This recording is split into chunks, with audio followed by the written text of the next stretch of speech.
We're going to do an overview of the John Deere 7000 planter. This is a corn planter with liquid fertilizer.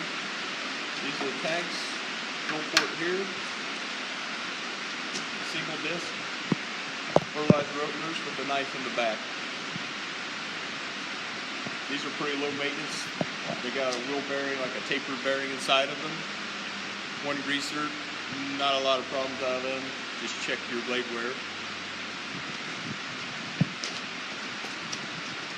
This here is the fertilizer pump.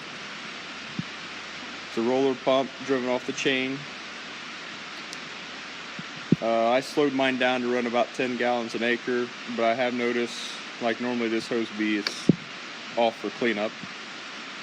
But coming off the tanks, this feeds the pump. I'll have to choke this valve down a little bit, or else I'm putting way too much on. So this planter's equipped with just like a 3x8 single cylinder for power up and down. Marker controls alternate. Pretty simple design. One rock shaft raises and lowers the wheels. So now we'll look at the row unit. So these are the row units here. You got parallel arms, upper and lower. Seed drive chain drives the seed meters. This shaft runs clear through the length of the planter. When it is lowered, the clutches catch, turns these chains. These springs here are the heavy-duty down pressure springs. They're an aftermarket deal. Normally, I think you have smaller springs on the outside. So these are for more no-till. I'm conventional in corn, but they make sure your row unit's got enough down pressure. These here are what they call a no-till coulter. These are Yetter add-ons. Most planters have them. You can run without them. Sometimes there'll be a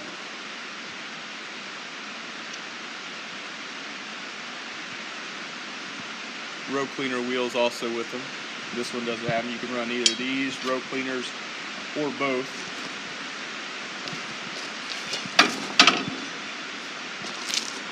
So a row cleaner would look something like that. It just gets trash out of the way so your seed discs can open the furrow and not hairpin anything. So these are the seed discs. New, they're 15 inches. Once you get down to about 14.5, you want to change them. This is the gauge wheel, controls the depth, how deep you're seeding. So with these discs,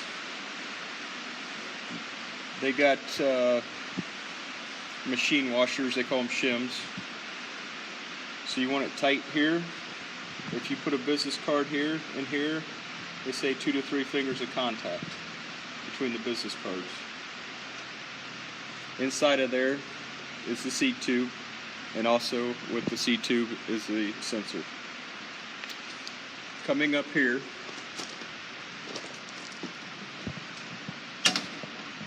this is your seed hopper. Take the latch, we pivot up, there's your seed meter. These are precisions. You see there, with that little thing, you can adjust the brush based off your seed. Ask your seed guy where to set them at to get the best and most accurate. So it'll feed the seed down with the fingers one at a time, go down your seed tube, down in the seed slot. This lever here disengages the seed drive.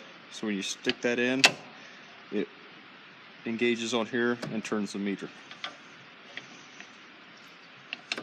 So if you're going down the road or any other time, I leave these back. There's a tensioner up in here.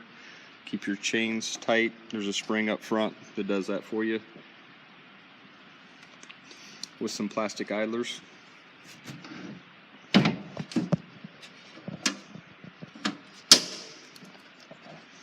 Coming to the back of the planter, we talked about the gauge wheels. This is what sets your depth.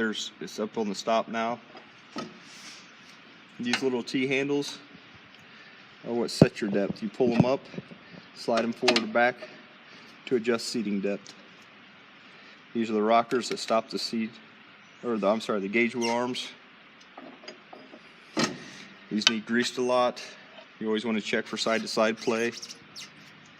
and also side-to-side play here. There are several fixes for that, and we'll go through that in a different video. Wheel assemblies.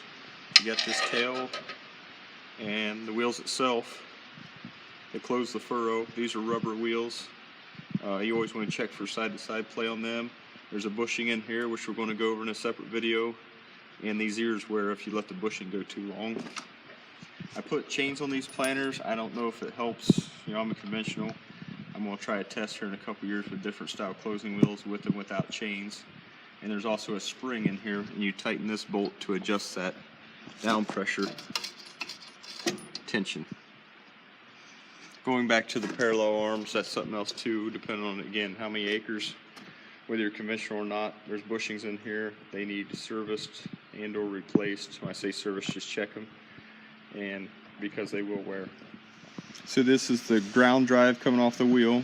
You got the spring tensioner, the plastic idlers, and you see this chain is off the sprocket there. But that turns the C transmission. There's the clutches. They have grease fittings. Keep them greased, or you'd be twisting shafts off. That's bad.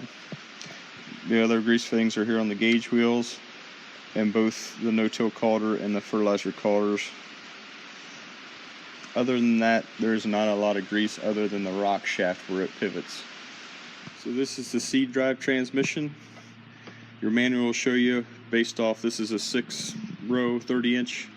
Based off that, what sprockets you need to achieve whatever population. I'm running about 30,000. There's also that tag right here with a serial number.